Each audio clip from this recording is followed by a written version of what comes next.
A paz do Senhor, irmãos. Segundo dia de nós estarmos falando sobre avivamento, um avivamento verdadeiro, real. E eu quero falar com você nessa noite, segunda-feira, sobre quem gera avivamento é Deus e não o homem. João 3,8 diz o seguinte: o vento sopra onde quer, ouves a sua voz, mas não sabes de onde vem, nem para onde vai. Assim é todo o que é nascido do Espírito.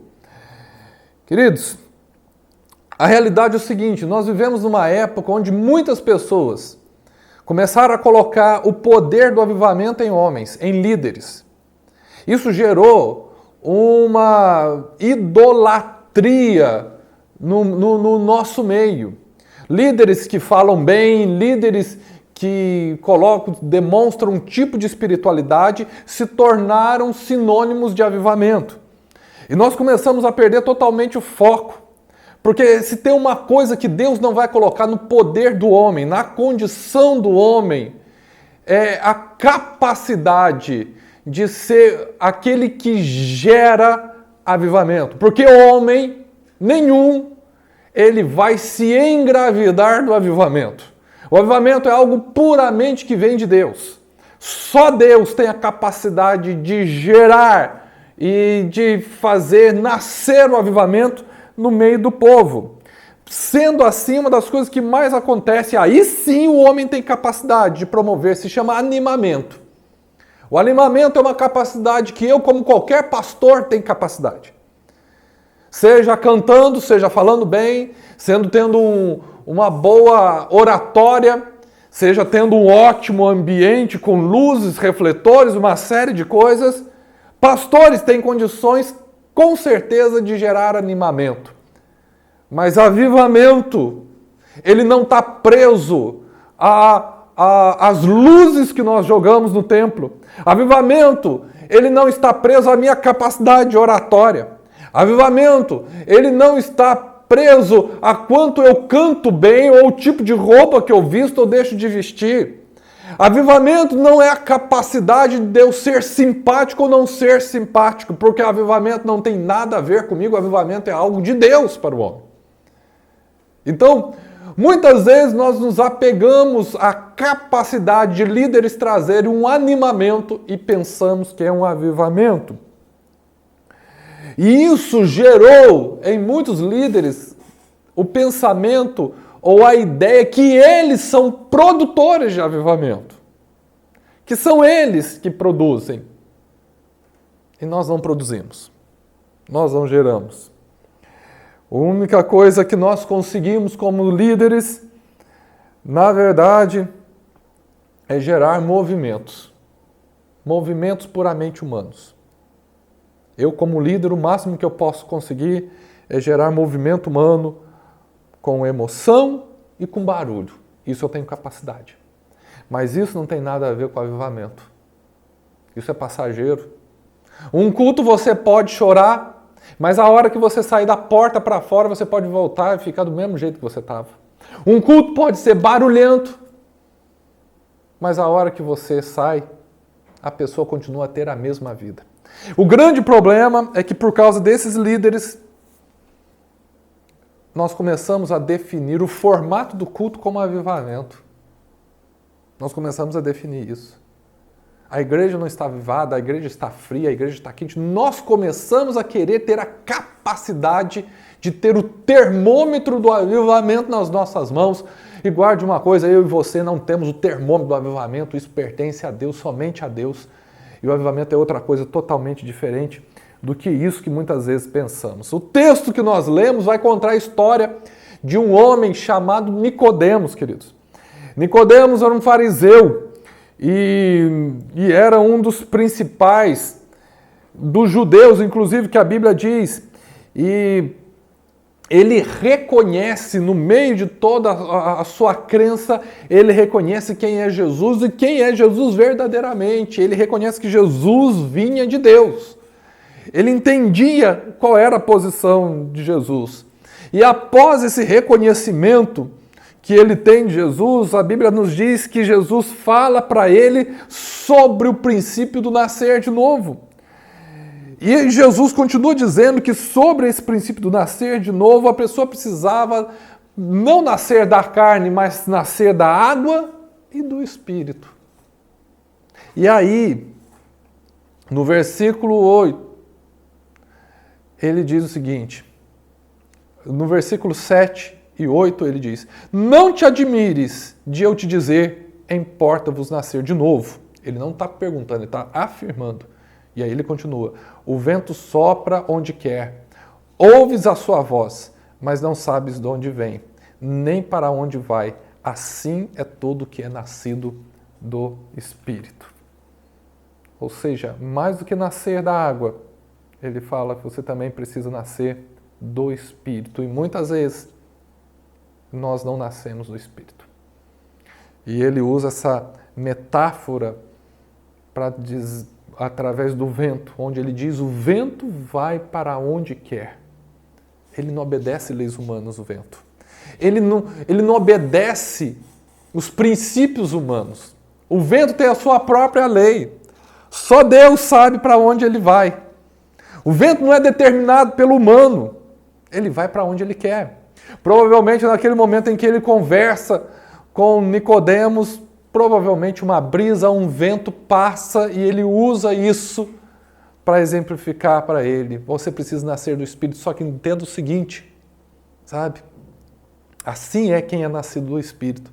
E ele usa a ideia do vento. Os ventos sopram onde quer. Ouves a sua voz, mas não sabe de onde vem, nem para onde vai. Deixa eu dizer uma coisa. Não é na igreja fulana de tal, onde falam, é de lá que vem o avivamento, que realmente ele vem.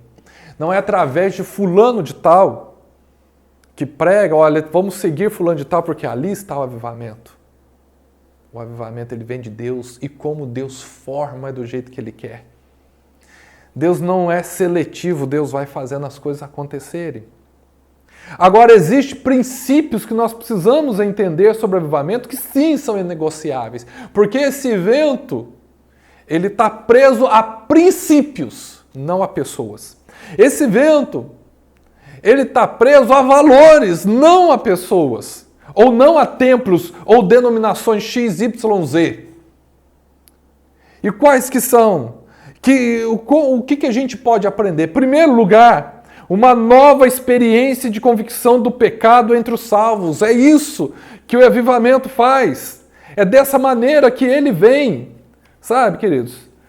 Quando ele é produzido por Deus e não pelo homem, há uma nova experiência de convicção do pecado entre todos aqueles que são salvos. Eles voltam a enxergar o pecado. Eles voltam a ver o pecado. Segunda coisa, há uma nova visão da cruz de Jesus e da redenção. A pessoa que banalizou a cruz, que olhou a cruz de qualquer maneira, não, ele tem uma nova visão da cruz, do sacrifício de Cristo e da redenção de Jesus Cristo. Aí nós estamos falando do avivamento que é gerado por Deus. O avivamento que é gerado por Deus, ele gera em nós uma nova disposição para o quebrantamento e arrependimento. O povo volta a se quebrantar, o povo volta a se arrepender, o povo volta a chorar. Há um quebrantamento. O barulho que nós ouvimos é um barulho de quebrantamento, de arrependimento. O avivamento gerado por Deus, ele gera uma alegria, uma alegre experiência do poder, do sangue de Jesus para limpar completamente do pecado. Guarde bem. Não é simplesmente aquela experiência do sangue de Jesus que nós conhecemos. Não é simplesmente aquela experiência que nós temos ideia, que nós ouvimos falar, que nós temos a teoria. É uma experiência do sangue de Jesus para limpar, e guarde bem o que eu vou dizer, completamente do pecado. Há uma mudança de vida. O avivamento de Deus, ele gera uma nova compreensão da plenitude do Espírito Santo. Uma nova compreensão da plenitude do Espírito Santo. Você consegue entender o Espírito Santo como pleno, não é como você quer, não é do seu jeito. Você consegue enxergar que aquele que está pulando está cheio do Espírito Santo, mas aquele que está quietinho também está cheio do Espírito Santo, porque o Espírito Santo não está preso às suas teorias, meu irmão. Ele é o vento que vai para onde ele quer e do jeito que ele quer, na velocidade e na intensidade que ele quer. Assim é o Espírito Santo. O avivamento de Deus, ele gera, por fim, uma volta dos perdidos para Jesus. Sabe? O avivamento que é gerado por Deus vai fazer com que perdidos retornem para Jesus. Então essas coisas vão acontecendo. E aí eu fico pensando como que nós estamos lidando com tudo isso. Como é que nós estamos olhando isso? O Senhor está nos chamando e nós durante muito tempo, nós vivemos, sabe, de congressos de avivamento para definir, para buscar avivamento. Vamos ter o congresso, a conferência de avivamento. O avivamento não está preso a congressos. O avivamento não está preso a fulano, seja eu ou qualquer outro pastor ou líder, ou fulano de tal, ou profeta, ou profetiza fulano de tal. Não está preso. O avivamento não está preso a nada disso. Ele é o vento que sopra. Não é a igreja, a denominação XYZ. O avivamento genuíno de Deus, você sabe o que ele faz? Ele fecha bares. Ele faz a venda da bebida alcoólica cair no meio da sociedade. O povo para de beber. Ele faz com que os bordéis percam as suas forças porque as prostitutas se convertem. Ele faz com que o mercado da idolatria comece a acabar. E que nós temos vivido tudo isso no meio evangélico. Ele fecha lugares do verdadeiro avivamento. Mas o que ele cria barulhos na igreja. O Senhor está nos chamando para isso. Então, eu acho que uma coisa importante que você ore esses dias. Sabe? Peça a Deus para abrir os olhos dos pastores e líderes para que tenham consciência que necessitamos de um avivamento verdadeiro. Peça a Deus para que pastores e líderes da igreja experimentem um novo avivamento. Peça a Deus que desencadeie um movimento de oração em favor do avivamento. Por isso eu continuo convocando você, torre de oração, a orar por um grande avivamento. Mas também ore pelos líderes. Que nós possamos diminuir e que ele cresça. Que Deus nos abençoe, queridos. Que o Espírito Santo tome conta de nós e que haja um grande movimento em nome de Jesus.